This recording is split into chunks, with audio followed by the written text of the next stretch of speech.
Welcome to the channel H2O the A to Z of chemistry. मैं हूं doctor ऋतु जौहर, आपकी educator from the channel, और हम पढ़ रहे हैं इस मैटर अराउंड अस प्योर। आज इस चैप्टर का होगा लेक्चर नंबर 2, जहां पे हम डिस्कस करेंगे प्योर सब्सटेंसेस के बारे में। तो पिछले इंट्रोडक्टरी लेक्चर में हमने ये अंडरस्टैंड किया था कि जब हम डेली नॉर्मल लाइफ में प्योर वर्ड यूज करते हैं किसी भी सब्सटेंस के लिए, तो उसका मीनिंग होता है कि वो एडल्टरेटेड ना हो, उसमें कोई भी मिलावट ना हो, राइट। मगर जब हम केमिस्ट्री में वर्ड प्योर सब्सटेंस कहते हैं तो उसका मीनिंग होता है कि वो सब्सटेंस जो कि एक तरह के पार्टिकल से बना हो। तो matter is anything that has mass, it occupies space, and which we can perceive by any one or more of our five senses. तो वो मैटर, वो सब्सटेंस जो कि एक ही तरह के पार्टिकल से बना हो, उसे हम बोलते हैं प्योर सब्सटेंस। इसे हमने एक बेसिक अंडरस्टैंडिंग में पिछले लेक्चर में सीखा था। पिछले लेक्चर में हमने मैटर को केमिकली क्लासिफाई किया था into pure substances and mixtures. तो उसमें से आज हम एक डिटेल डिस्कशन शुरू कर रहे हैं अबाउट द प्योर सब्सटेंसेस। तो चलिए शुरू करते हैं आज की पढ़ाई। I hope you are going to enjoy your learning with me. So pure substances हमने पिछले लेक्चर में सीखा था कि क्या होते हैं। तो वो सब्सटेंसेस या वो material which is made up of only one kind of atoms and molecules, and they have uniform composition, they always have same properties like texture, taste, etcetera, right. तो वो सब्सटेंसेस जो कि एक ही तरह के एटम्स या मॉलिक्यूल से बने हुए होते हैं, मैंने आपको पिछले लेक्चर में बताया था कि एटम्स क्या होते हैं, मॉलिक्यूल्स क्या होते हैं। So I hope you watch the previous lecture. इस लेक्चर को देखने से पहले मेक श्योर आपने पिछला लेक्चर जरूर देखा हुआ हो, राइट। तो एटम्स सबसे छोटे पार्टिकल्स हैं एक एलिमेंट के, और मॉलिक्यूल्स एक ग्रुप ऑफ एटम से बने हुए होते हैं, और वो सबसे छोटे particles होते हैं of a compound which have properties just similar to that of the compound.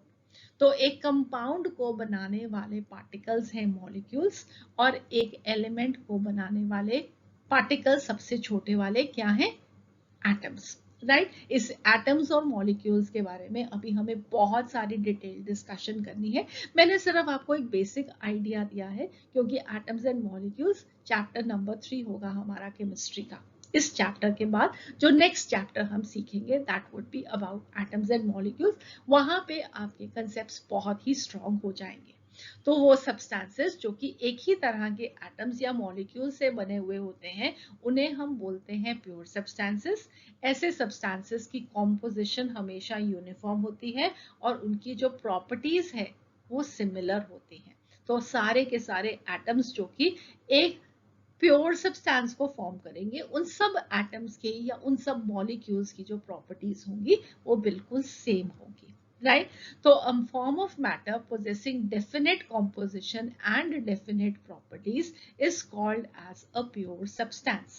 A pure substance can be a pure element or it can be a pure compound.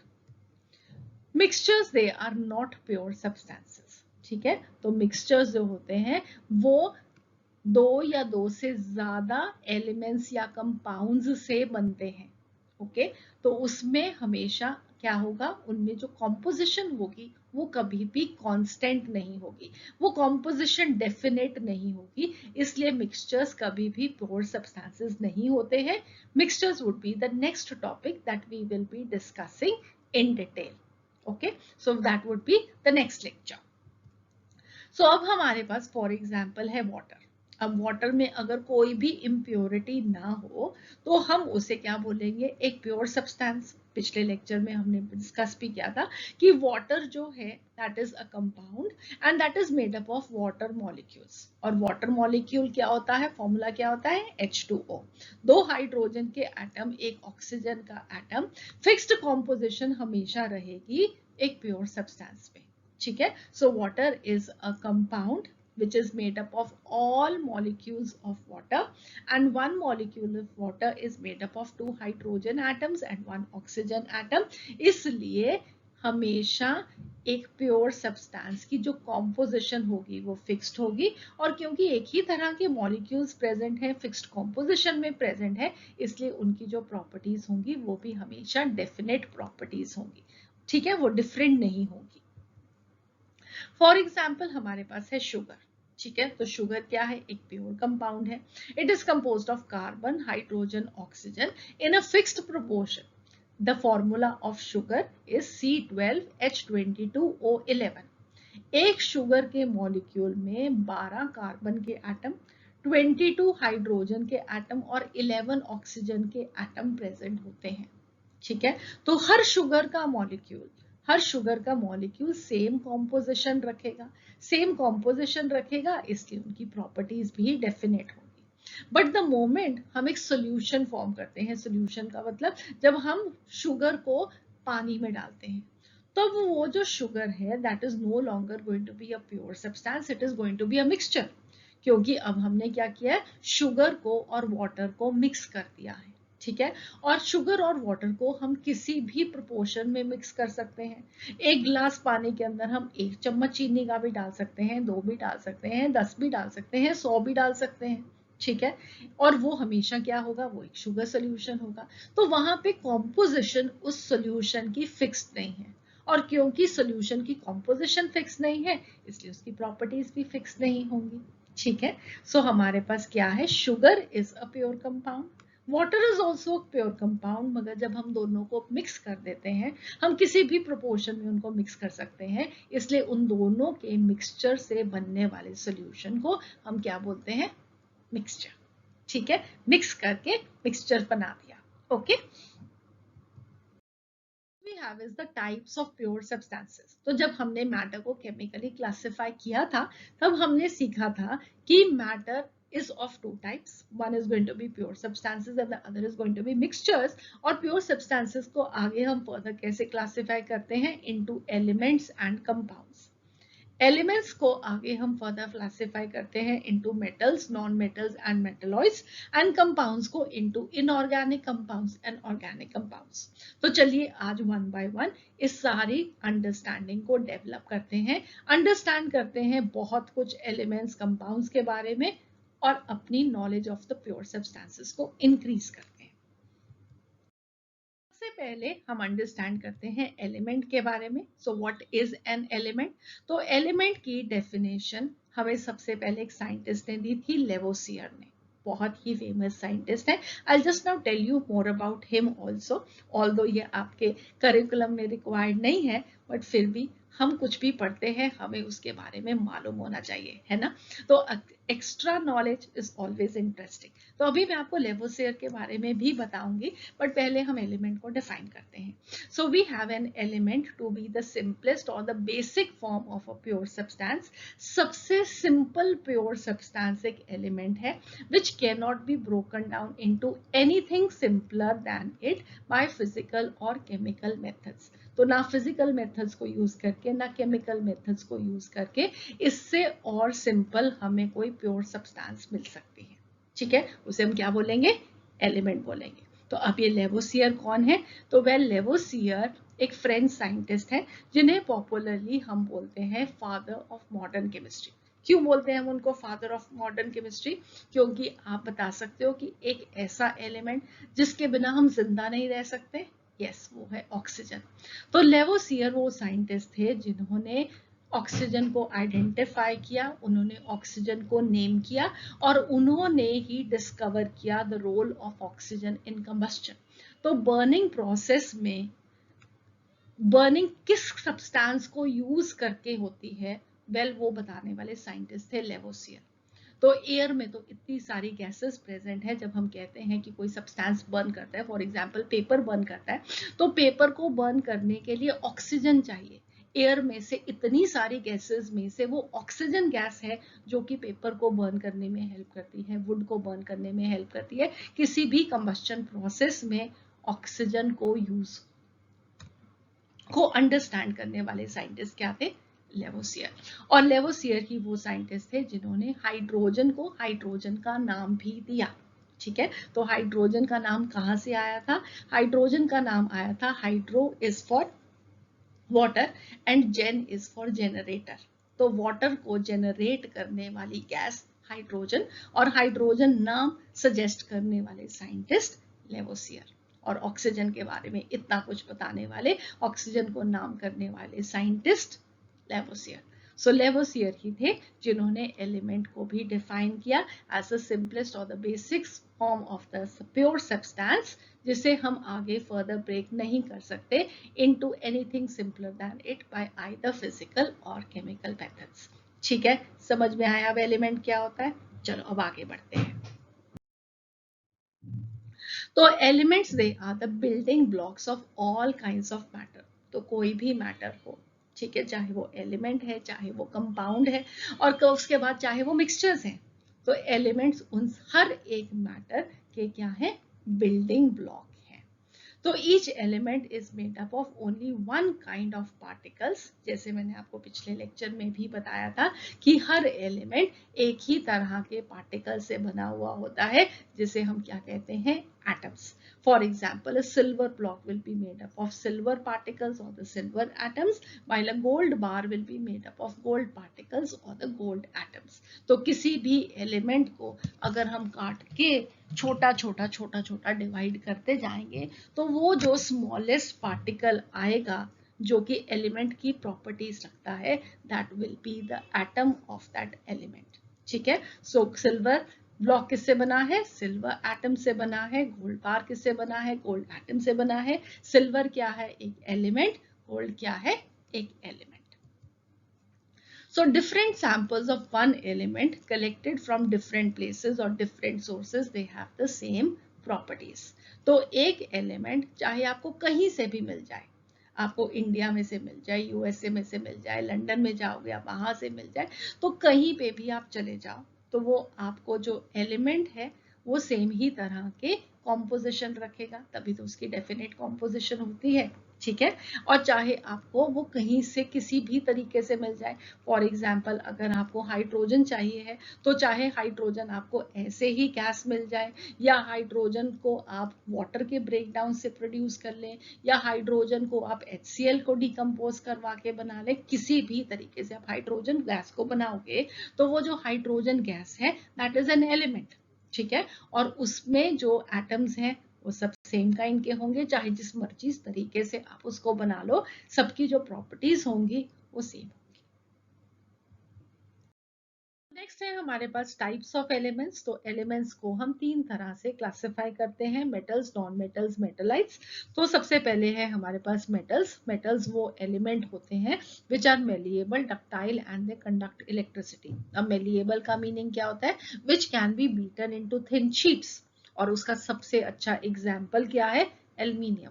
तो आप सब लोग अपने घरों में खाने को पैक करते हुए, टिफिन को लेके जाते हुए किस में रोटी को पैक करते हो? एल्यूमिनियम फॉइल में। तो एल्यूमिनियम फॉइल क्या है? एक बहुत ही पतली थिन शीट ऑफ एल्यूमिनियम। वो कैसे आई? क्योंकि हम एल्यूमिनियम को पीट कर करके उस पे हथौड़े मार मार के उसको क्या कर लेते हैं? बहुत ही थिन कर सकते हैं, एक थिन शीट बना सकते हैं। सिमिलरली जो हमारी मिठाइयाँ होती हैं उसके ऊपर सिल्वर के आप वर्क देखते हो, ठीक है, उसके ऊपर मिठाइयों के ऊपर सिल्वर सिल्वर लगा हुआ होता है ना, तो that is also very very thin sheet of silver. Okay, so we have the property of metals that they are malleable. We can make very thin sheets of metals out of a big block. ठीक है, next है हमारे पास कि metals जो होते हैं वो ductile होते हैं। डक्टाइल का मीनिंग कि we can make very thin wires out of them, right. तो फॉर एग्जाम्पल हमारी बिजली की तारें, अगर आपने अपनी बिजली की तारें देखी हैं तो बाहर एक प्लास्टिक होता है, वो इंसुलेशन के लिए होता है, बट अंदर जो तार प्रेजेंट होती है वो बहुत ही थिन थिन वायर्स होती हैं, और वो जो थिन वायर्स होती हैं वो मेटल से बनी हुई होती हैं। तो हम एक बड़े सारे ब्लॉक में से पतली सी वायर भी बना सकते हैं। तो ये प्रॉपर्टी किसकी है? मेटल्स की। और अभी मैंने बात की बिजली की तारें, इसका मतलब है कि हम क्या कर रहे हैं? मेटल्स को यूज कंडक्टिंग इलेक्ट्रिसिटी। तो इलेक्ट्रिसिटी बहुत आसानी से बहुत अच्छे मेटल्स कंडक्ट करते हैं। अगर हम सबसे अच्छे कंडक्टर ऑफ इलेक्ट्रिसिटी की बात करें तो दैट इज सिल्वर, मगर हम सिल्वर की तारों को यूज नहीं करते हैं क्योंकि सिल्वर इज वेरी कॉस्टली। बहुत फ्रिक्वेंटली हम कॉपर वायर्स को यूज करते हैं because copper is also very good conductor of electricity. ठीक है, और मेटल्स के example iron, aluminium, zinc, gold, platinum, chromium, sodium, potassium, magnesium. So we have many metals. ठीक है, और मेटल्स कैसे एलिमेंट्स होते हैं, they are malleable, ductile, they conduct electricity, और इनके बारे में अभी मैं आपको और बहुत सारी नॉलेज दूंगी आज की इस लर्निंग में। ठीक है, ओके। सो नेक्स्ट है हमारे पास नॉन मेटल्स। तो नॉन मेटल्स का जो बिहेवियर होता है वो बिल्कुल मेटल से ऑपोजिट होता है, उनकी प्रॉपर्टीज मेटल से ऑपोजिट होती हैं। अगेन मैं अभी आपको इनके बारे में और बहुत कुछ बताऊंगी, बट जल्दी से हम सिर्फ एक बारी इनको अंडरस्टैंड कर रहे हैं कि मेटल्स क्या हैं। उनसे जो डिफरेंट प्रॉपर्टीज रखने वाले हैं वो है नॉन मेटल्स। ओके, सो जो नॉन मेटल्स होते हैं वो मेलिएबल नहीं होते हैं, वो डक्टाइल नहीं होते हैं, वो इलेक्ट्रिसिटी कंडक्ट नहीं करते हैं, और ये कंपैरेटिवली लेस नंबर में होते हैं। हमारे पास बहुत सारे मेटल्स हैं और बहुत ही कम नॉन मेटल्स हैं, मगर फिर भी ये हमारे लिए बहुत इंपॉर्टेंट है। क्यों इंपॉर्टेंट है? अगर आप यहाँ पे देखोगे एग्जाम्पल्स तो हमारे पास 17 एलिमेंट्स होते हैं जो कि नॉन मेटल्स हैं। ओके, उनमें से a few are carbon, sulphur, phosphorus, hydrogen, oxygen. So सबसे पहले ऑक्सीजन से शुरू करते हैं कि ऑक्सीजन के बिना हम जिंदा नहीं रह सकते, नहीं ना रह सकते, लेवोसियर ने उसको नाम भी दिया था। उसके बाद हम कार्बन की बात करते हैं, तो कार्बोहाइड्रेट्स, फैट्स, प्रोटीन्स, विटामिन्स, ये सब हमारी बॉडी को फॉर्म करते हैं। इन्हें हमें बहुत ज़रूरत है, इनको अपने आप को सरवाइव करवाने के लिए। हमारा खाना सारा कार्बोहाइड्रेट्स, फैट्स, विटामिन से बना हुआ होता है। अगेन उनके सब वो किससे बने होते हैं, वो कार्बन से बने हुए होते हैं, वो हाइड्रोजन से बने होते हैं, उसके अंदर ऑक्सीजन प्रेजेंट होता है, उनके अंदर फॉस्फोरस प्रेजेंट हो सकता है, हमारे हेयर के अंदर सल्फर प्रेजेंट होता है, हमारे जो सेल्स होते हैं बॉडी के, उनकी जो सेल की मेम्ब्रेन्स होती हैं उनके अंदर फॉस्फोरस प्रेजेंट होता है। तो ये चाहे थोड़े से ही एलिमेंट्स हैं जो कि नॉन मेटल्स हैं, बट ये हमारे लिविंग ऑर्गेनिजम्स के लिए बहुत ज्यादा इंपॉर्टेंट है। ओके, नेक्स्ट है हमारे पास मेटलॉइड्स। तो मेटलॉइड्स कौन से होते हैं? These are the elements which possess characteristics of both metals and non metals. तो मेटल्स और नॉन मेटल्स के बीच की प्रॉपर्टीज रखने वाले एलिमेंट्स को हम क्या बोलते हैं? मेटलॉइड्स। बॉर्डर लाइन एलिमेंट्स हैं ये, और इनके examples boron, silicon, germanium, arsenic, antimony and tellurium. So ये हमारे पास क्या है? मेटलॉइड्स। तो चलिए अब हम डिटेल में अंडरस्टैंड करते हैं all the properties of metals. So सबसे पहले metals, they are generally hard and they have a shiny surface. तो फॉर एग्जांपल आप आयरन को जानते हो कि बहुत ही ज्यादा हार्ड होता है, और सारे के सारे मेटल्स जो होते हैं जनरली उनकी क्या होती है? एक शाइनिंग सरफेस होती है।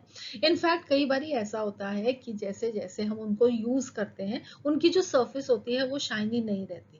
क्यों नहीं रहती? क्योंकि उनकी सरफेस पे एक ऑक्साइड लेयर बन जाती है, जिसके बारे में हम धीरे धीरे लर्न करेंगे, do not worry about that.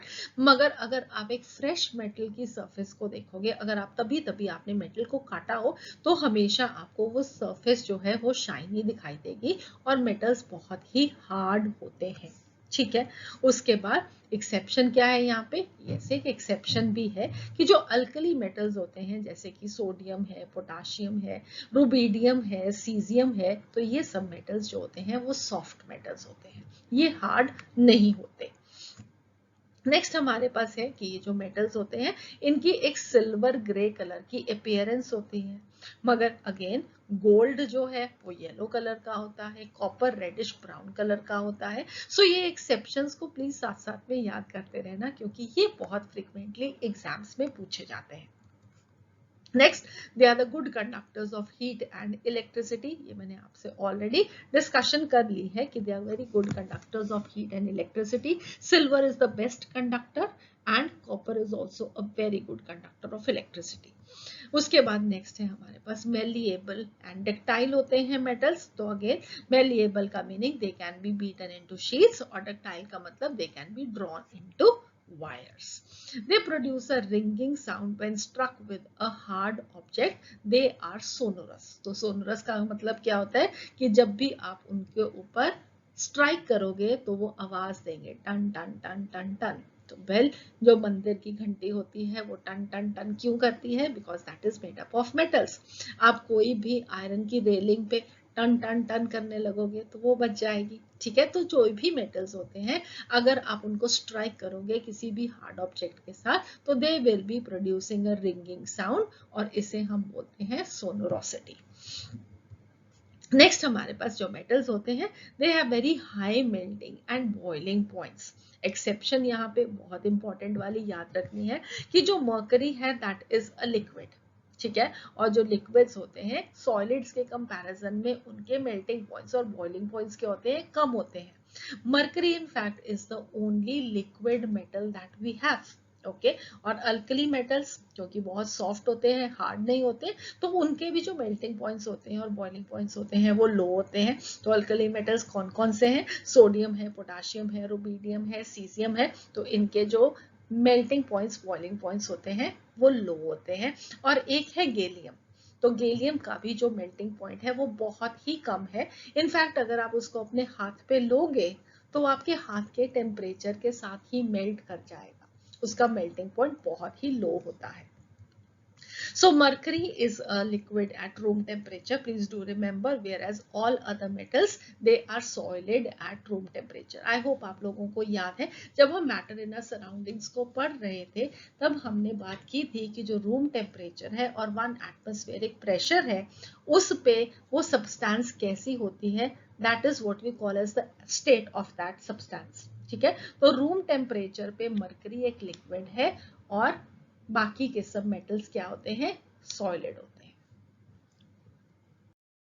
So next है नॉन मेटल्स। तो नॉन मेटल्स के बारे में इंपॉर्टेंट चीजें जो आपको याद रखनी है वो ये है कि non metals generally gaseous form में एग्जिस्ट करते हैं, जैसे कि ऑक्सीजन गैस है, नाइट्रोजन गैस है, फ्लोरीन है, क्लोरीन है। तो ये सब क्या है? गैसेस हैं।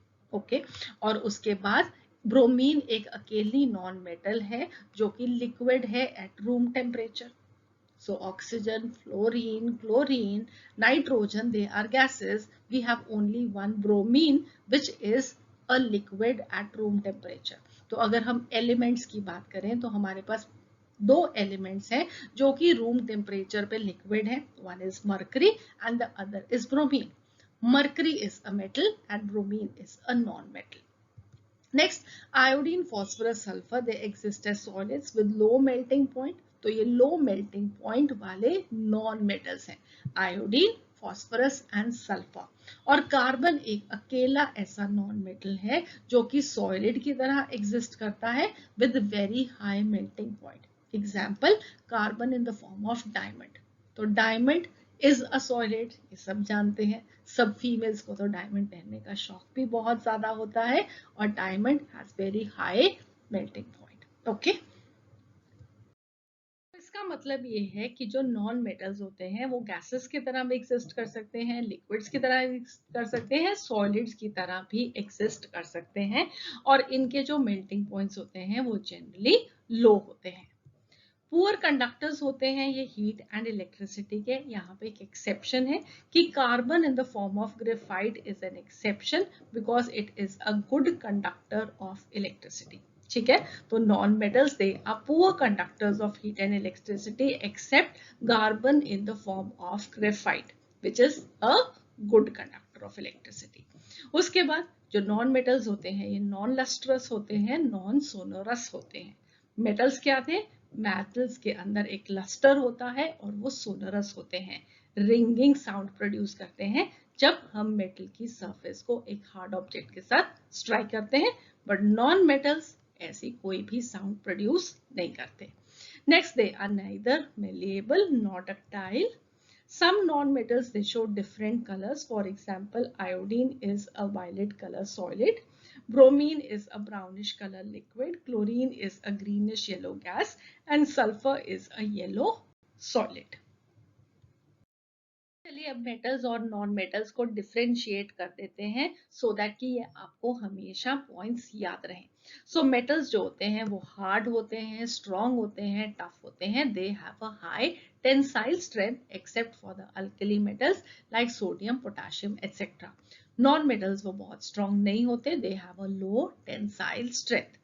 Metals, they are sonorous. Sonorous का meaning they make a ringing sound when they are struck with a hard object. Non metals जबकि सोनोरस नहीं होते, वो रिंगिंग साउंड को प्रोड्यूस नहीं करेंगे. मेटल लस्ट्रस होते हैं, उनकी सरफेस शाइनी होती है and this can be polished, जबकि नॉन मेटल्स में इसका ऑपोजिट होगा, नॉन लस्ट्रस होंगे and they can not B polished. यहाँ पे एक एक्सेप्शन है, iodine which is a lustrous non metal. Metals मैंने आपको बताया, solids they eight room temperature except for mercury which is a liquid metal. Non metal solid भी हो सकते हैं, लिक्विड भी हो सकते हैं, gases भी हो सकते हैं at the room temperature. The next we have is that the metals, they are good conductors of heat and electricity, whereas the non-metals, they are bad conductors of heat and electricity. यहाँ पे दो exceptions importantly याद रखना कि diamond is a good conductor of heat but it is not a good conductor of electricity.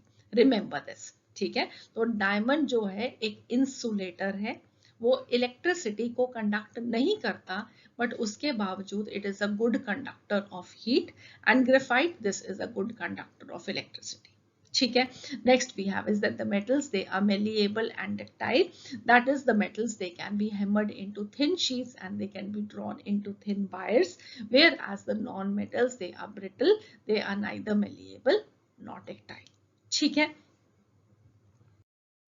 So next अब metals और non metals के बाद किसकी बारी है, मेटलॉइड्स की. तो मेटलॉइड्स कौन से होते हैं, वो एलिमेंट्स जिनकी जो प्रॉपर्टीज हैं वो इंटरमीडिएट हो between the metals and the non metals, right. और कौन से एग्जांपल्स हैं मेटलॉइड्स के, we have boron, we have silicon, we have germanium, arsenic, antimony and tellurium. तो ये 6 एलिमेंट्स हैं, प्लीज आप इन सब के नाम याद कर लो. ओके, सारी डिस्कशन से हम क्या कंक्लूड कर सकते हैं, हम ये कंक्लूड कर सकते हैं कि जो एलिमेंट्स हैं they are found to be existing in all the 3 states of matter. They are existing in as form of solids, liquids, gases at room temperature and ordinary pressure. Majority of the elements they will be existing as solids. 11 elements they exist as gases, and only 2 elements, that is mercury and bromine, they will be existing as liquids at room temperature. So हमारे पास जो majority of the elements हैं they are solids at room temperature. For example, iron, copper, aluminium, silver, gold, sodium, potassium, sulfur, phosphorus, carbon in the form of graphite or diamond, iodine, etc. सब क्या हैं, solids हैं. हमारे पास majority of the elements room temperature पे solids होते हैं, जबकि लिक्विड कौन से हैं, अभी बताया कि सिर्फ 2 हैं, that is mercury and bromine which exist at room temperature in the liquid state. मगर यहाँ पे इंपॉर्टेंटली जो आपको याद रखना हो ये है कि गैलियम और caesium they become liquid at a temperature slightly above room temperature.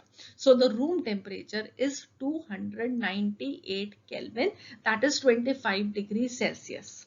ठीक है, और उससे सिर्फ 5 डिग्री ऊपर, दैट इज 30 डिग्री सेल्सियस पे गैलियम और सीजियम ये लिक्विड बन जाते हैं. जैसे मैंने आपको बताया था कि हम अपने अगर पाम पे इस मेटल को रखेंगे, गैलियम को रखेंगे, सीजियम को रखेंगे, तो well they are going to be changing into the liquid form.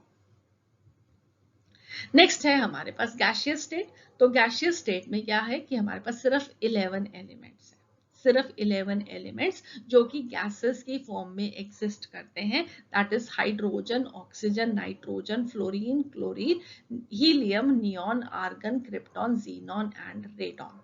तो hydrogen, oxygen, nitrogen, fluorine, chlorine और नोबल गैसेस. नोबल गैसेस कौन सी, helium, neon, argon, krypton, xenon, radon, ये सब हैं नोबल गैसेस. वो गैसेस जो कि टेंडेंसी नहीं रखते हैं बाकी किसी और एलिमेंट्स के साथ रिएक्ट करने की. तो ये है हमारे पास 11 गैसियस एलिमेंट्स, 2 एलिमेंट्स जो कि लिक्विड स्टेट में हैं और बाकी के सारे हैं सॉलिड एलिमेंट्स. आपको मालूम है कितने एलिमेंट्स होते हैं हमारे पास, we have in total 118 elements known to us. हमारे पास कितने एलिमेंट्स हैं? We have 118 elements known to us like hydrogen, nitrogen etcetera. और ये 118 एलिमेंट्स या खुद से या एक दूसरे के साथ कंबाइन करके सारे का सारा matter of this universe form करते हैं, राइट? तो जल्दी से अब हम वापस कैरेक्टरिस्टिक्स ऑफ एलिमेंट्स लिख देते हैं जिस सारी डिस्कशन को आज हमने किया है। तो एलिमेंट्स वो बिल्डिंग ब्लॉक्स हैं वेरियस सब्सटेंसेस के, जैसे कि common salt, proteins, carbohydrates, fat, nucleic acids, जो कि सारे के सारे मैटर को फॉर्म करते हैं। So elements they are the building blocks of matter. All substances, they are made up of a limited set of elements. They are pure substances. They contain only one kind of atoms. They cannot be broken down into simpler substances by any known physical or chemical method. ठीक है? Next है अब हमारे पास compounds. तो compounds क्या होते हैं? Compounds भी प्योर सब्सटेंसेस होते हैं. ये वो प्योर सब्सटेंसेस होते हैं जो कि हमें मिलते हैं bye the chemical combination of 2 और more then 2 elements in a fixed proportion by mass. ठीक है? तो 2 या 2 से ज्यादा एलिमेंट्स कंबाइन करते हैं एक फिक्स्ड प्रोपोर्शन में by a chemical combination process to form a compound. ठीक है? तो 2 या 2 से ज्यादा एलिमेंट्स केमिकली कंबाइन करेंगे, केमिकली रिएक्ट करेंगे और एक कंपाउंड को फॉर्म करेंगे. कंपाउंड्स वो मैटर है जो कि डेफिनेट कॉम्पोजिशन रखता है, डेफिनेट प्रॉपर्टीज रखता है, irrespective of their source. So इसको हम अंडरस्टैंड करने की कोशिश करते हैं with the help of a few illustrations, a few examples. So सबसे पहले हमारे पास है वाटर, राइट? और वाटर का फॉर्मूला क्या होता है? H2O. So this is made up by burning of hydrogen gas in the presence of atmospheric oxygen. हाँ, वाटर कैसे बनता है? हाइड्रोजन गैस को जब हम ऑक्सीजन में बर्न करते हैं तो बनता है वाटर. और उसके बाद हाइड्रोजन और ऑक्सीजन कैसे एलिमेंट्स हैं? ये दोनों गैसेस हैं. हाइड्रोजन एक कंबस्टेबल गैस है, उसे बहुत आसानी से आग लग जाती है, जबकि oxygen this is a supporter of combustion. मगर वाटर क्या है? वेल, वाटर क्या है? Water is the resultant product. ये गैसेस नहीं है. ये क्या है? ये एक लिक्विड है eight room temperature and this possesses entirely different properties from the constituents because water this helps in extinguishing fire. एक को जल्दी आग लग जाती है, दूसरे आग को बढ़ाने का काम करता है और वाटर उन दोनों के कॉम्बिनेशन से बनने वाला क्या है? आग को बुझाने का काम करता है. तो वाटर की जो प्रॉपर्टीज हैं वो बिल्कुल डिफरेंट है फ्रॉम हाइड्रोजन एंड ऑक्सीजन जो कि उसको फॉर्म करने वाले एलिमेंट्स हैं. एक और एग्जांपल लेते हैं कॉमन सॉल्ट का. तो कॉमन सॉल्ट में क्या होता है? Common salt is sodium chloride, NaCl. So this is a compound of sodium and chlorine. Sodium एक silvery white soft shiny metal है और जो कि बहुत जल्दी कैच कर लेता है फायर को जब हम उसको पानी में डालते हैं. ठीक है? तो सोडियम को अगर हम पानी को टच भी कर दें तो it is going to catch fire. Chlorine है क्या? क्लोरीन एक गैस है. कैसी गैस है? एक बहुत ही तीखी सी गंदी सी स्मेल देने वाली ग्रीनिश येलो कलर की गैस है and this is normally used for killing bacteria in the drinking water. और इन दोनों के कॉम्बिनेशन से बनने वाला कंपाउंड सोडियम क्लोराइड, उसकी इंटायरली डिफरेंट प्रॉपर्टीज होती हैं जो कि बिल्कुल भी मैच नहीं करती with the properties of either sodium और क्लोरीन. सोडियम एक मेटल है, क्लोरीन एक गैस है और ये दोनों से बनने वाला एक सॉलिड जिसे हम अपने खाने में खाते हैं, उसके बिना हम खाना खा ही नहीं सकते, वो हमें टेस्टी ही नहीं लगता, राइट? तो बिल्कुल ही डिफरेंट प्रॉपर्टीज है सोडियम क्लोराइड की फ्रॉम सोडियम एंड क्लोरीन. अगर हम कॉम्पोजिशन ऑफ वाटर की बात करें तो हम वो भी देखते हैं. तो इसको भी अंडरस्टैंड करते हैं कि अगर हमारे पास एक प्योर सैंपल होगा वाटर का तो उसके अंदर 8 times as much oxygen by mass present होगी as there is going to be hydrogen. Hydrogen के 2 ग्राम 16 grams of oxygen के साथ कंबाइन करके वाटर फॉर्म करते हैं. So the ratio is going to be 1:8, right? So by mass, oxygen is going to be 8 times more than that of the mass of hydrogen. And this ratio of the masses of hydrogen and oxygen in water is always going to be 1:8, irrespective of the source, if it is pure water.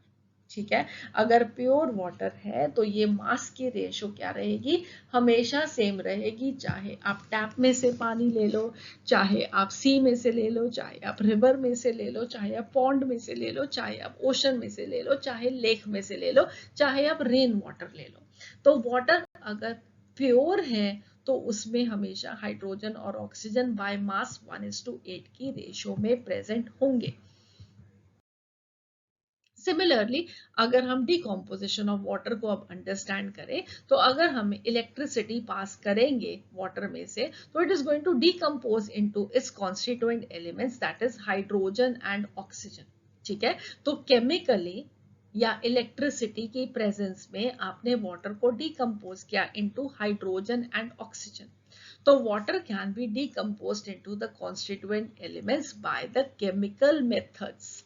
The ratio of the masses of hydrogen and oxygen obtained at cathode and anode after electrolysis also you will check this is 1:8। ठीक है, तो अगर हमने water से वापस hydrogen और oxygen बनाया तो उसकी रेशो भी आप देखते हो बाय मास क्या आएगी, 1:8 आएगी। अगर सोडियम क्लोराइड की कॉम्पोजिशन को अगर हम चेक करेंगे तो हमेशा एक pure sample of sodium chloride में आप देखोगे कि the mass of chlorine is always 1.542 times that of sodium. Sodium का जो मास है दैट इज 23 ग्राम्स। ठीक है, अगर ये इसको हम कंबाइन करेंगे 35.5 ग्राम्स ऑफ क्लोरीन के साथ तो हमें मिलेगा sodium chloride. So the mass ratio between sodium and chlorine in pure sodium chloride is always going to be the same, 1:1.542। हम इन सब से कंक्लूड क्या कर सकते हैं, हमने क्या इन्फ्रेंस ड्रॉ किया इन सब स्टडीज से, उसे हमने ये ड्रॉ किया सबसे पहले कि कंपाउंड्स को हम फिजिकल मेथड्स के साथ नहीं बना सकते। आप ऐसे नहीं कर सकते कि हाइड्रोजन और ऑक्सीजन गैसेस को लेकर एक चम्मच के साथ स्टर करोगे और आपको वाटर मिल जाएगा। आपको उसको हाइड्रोजन को बर्न करना पड़ा था इन प्रेजेंस ऑफ ऑक्सीजन, तभी वाटर बना था। तो उसे हम फिजिकल मेथड्स के साथ एक कंपाउंड को उसके कॉन्स्टिट्यूएंट से प्रिपेयर नहीं कर सकते, उसके लिए हमें केमिकल मेथड्स को यूज करना पड़ेगा using their constituent elements only. ठीक है, उसके बाद a compound therefore is going to be a pure substance formed from 2 or more than 2 elements which combine chemically in a fixed proportion by mass। एक compound के अंदर elements की जो ratio है बाय मास वो हमेशा फिक्स्ड रहेगी, चाहे आप कहीं से भी उस कंपाउंड को ऑब्टेन कर लो। और compounds they can be lysed by chemicals means to yield the constituent elements. तो ये जो कंपाउंड्स हैं अगर हम इनको ब्रेक करें बाय केमिकल मींस तो हम इनसे कॉन्स्टिट्यूएंट एलिमेंट्स को वापस ऑब्टेन कर सकते हैं। सो प्रॉपर्टीज क्या हैं कंपाउंड्स की, सबसे पहले compound is a pure substance formed by the chemical combination of 2 or more elements। A compound has the same chemical composition and properties through out it's bulk. Bulk मतलब पूरे का पूरे, आप कहीं से भी किसी कोने से भी आप कंपाउंड को ब्रेक कर लो, आपको हर जगह सेम ही केमिकल कॉम्पोजिशन मिलेगी, सेम प्रॉपर्टीज मिलेंगी। कंपाउंड्स क्या होते हैं, होमोजेनस सब्सटेंसेस होते हैं। ठीक है, क्योंकि उनकी कॉम्पोजिशन थ्रू आउट सेम है इसलिए they are homogeneous substances. Elements combine to form compounds in which the ratio between the masses of the combining elements is always fixed। जैसे कि वाटर के केस में हाइड्रोजन टू ऑक्सीजन 1:8 का ratio. ठीक है, फिर उसके बाद the properties of a compound they are entirely different from those of the constituent elements. ये भी अभी आपने देखा कि हाइड्रोजन जो है वो एक कंबस्टिबल गैस है, ऑक्सीजन सपोर्टर ऑफ कंबस्टन है और वाटर क्या है, extinguisher of fire है। So जो properties हैं compounds की they are entirely different from the constituent elements। It is not possible to separate the constituent elements by physical methods। Okay, और उसके बाद the formation of a compound from its constituent elements as well as the decomposition involves energy changes. तो जब भी हमें एक compound बनाना है उसके कॉन्स्टिट्यूएंट एलिमेंट्स से, तो उसमें कोई एनर्जी चेंज जरूर इन्वॉल्व होगी, या तो हमें एनर्जी देनी पड़ेगी या वो एनर्जी को लूज करेंगे जब वो कंपाउंड बनता है अपने कॉन्स्टिट्यूएंट एलिमेंट से, या अगर हमें कंपाउंड को ब्रेक करना है तो भी वहां पे एनर्जी चेंजेस इन्वॉल्व होगी। Next we move on to now the different types of compounds. So पहले क्या है हमारे पास इनऑर्गेनिक कंपाउंड्स और फिर उसके बाद ऑर्गेनिक कंपाउंड्स। तो इनऑर्गेनिक कंपाउंड्स वो कंपाउंड्स हैं जो कि मोस्टली हमें मिलते हैं non living sources like rocks and minerals. For example common salt है, मार्बल है, वॉशिंग सोडा है, बेकिंग सोडा है, कार्बन डाइऑक्साइड है, अमोनिया है, सल्फ्यूरिक एसिड है। ये सब क्या है? इनऑर्गेनिक कंपाउंड्स, क्योंकि ये हमें किससे मिलते हैं? नॉन लिविंग सोर्सेस से, like rocks and minerals. Organic compounds वो कंपाउंड्स हैं जो कि मोस्टली कौन से कंपाउंड्स हैं? Which are obtained from living beings, that is plants and animals.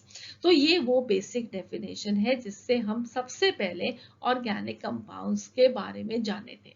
तो जब भी ऑर्गेनिक कंपाउंड्स के बारे में डेवलपमेंट हुई तो पहले सबसे पहले ये माना गया कि जो कंपाउंड्स लिविंग थिंग्स में मिलते हैं, प्लांट्स में मिलते हैं, एनिमल्स में मिलते हैं, उन्हें हम कहते हैं ऑर्गेनिक कंपाउंड्स, और बाकी सारे कंपाउंड्स को हम कहते हैं इनऑर्गेनिक कंपाउंड्स। मगर फिर जैसे जैसे आप स्टडी करोगे तो आप रियलाइज करोगे कि ऑर्गेनिक कंपाउंड्स को बाद में लेबोरेटरी में भी सिंथेसाइज किया फ्रॉम द इनऑर्गेनिक कंपाउंड्स, और फिर हमने उनको कहना क्या शुरू किया?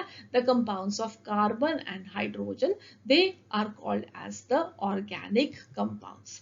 So all the organic compounds contain carbon as their essential constituent, therefore they are also called as carbon compounds। मगर कार्बन के साथ साथ इनमें हाइड्रोजन भी हमेशा प्रेजेंट होती है, ठीक है।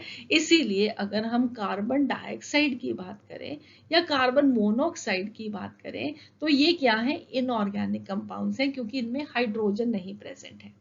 तो जिन कंपाउंड्स के अंदर कार्बन प्रेजेंट हो और हाइड्रोजन प्रेजेंट हो, और उसके साथ अगर कुछ और भी एलिमेंट्स प्रेजेंट हो जैसे कि ऑक्सीजन है, नाइट्रोजन है, कहीं कहीं पे आपको सल्फर दिखेगा, फॉस्फोरस दिखेगा, तो कुछ एलिमेंट्स और भी प्रेजेंट हो सकते हैं, but generally they are going to be the compounds of carbon and hydrogen. Okay, so few examples of organic compounds, they are methane, ethane, propane, all which are the constituents of cooking gas जो कि हम use करते हैं अपने kitchen में, alcohol, acetic acid, sugar, proteins, oil, fats etcetera. तो ये सब क्या है?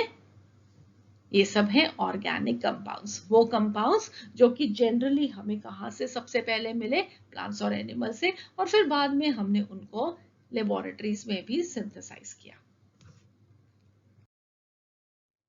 सो हम यहाँ पे अब एलिमेंट्स को और कंपाउंड्स को डिफरेंशिएट कर लेते हैं। तो element, this is the simplest form of pure matter having only one kind of particles, whereas a compound is a pure substance made up of two or more than two elements. The number of known elements till date is 118 and millions of compounds they are already known। तो इन 118 elements के combination से हमारे पास आज millions and millions of compounds हैं। A element can not be broken into simpler form of matter through any chemical or physical process, whereas a compound can be broken down into its constituent elements by the chemical methods. So आज के इस discussion में जो हमारे main important points हैं वो ये हैं कि कॉन्स्टिट्यूएंट्स के बेसिस पे हम मैटर को क्लासिफाई कर सकते हैं into elements, compounds and mixtures. Element सबसे सिंपलेस्ट फॉर्म ऑफ मैटर है। हमारे पास 118 एलिमेंट्स हैं जो कि हमने यहाँ डिस्कवर किए हैं या उनको हमने आर्टिफिशियली सिंथेसाइज किया है। A compound is a pure substance formed by the chemical combination of two or more elements, and the compounds, they are homogeneous with properties entirely different from the constituent elements। So that is all for this lecture. I hope आप लोगों को ये lecture अच्छा लगा. अगले lecture में हम अपनी डिस्कशन को कंटिन्यू करेंगे. आज हमने सीखा था प्योर सब्सटेंसेस के बारे में, और अगले लेक्चर में हम बात करेंगे किसके बारे में? हम बात करेंगे मिक्सचर्स या इम्प्योर सब्सटेंसेस के बारे में. सो यहीं पे आज bye bye. Please do subscribe to the channel अगर आपको ये लेक्चर अच्छा लगा, और नोटिफिकेशंस आपको आते रहें for the upcoming lectures. So please do click on the bell icon also. If you've liked the lecture, please do give it a thumbs up and share it with your friends. Bye bye.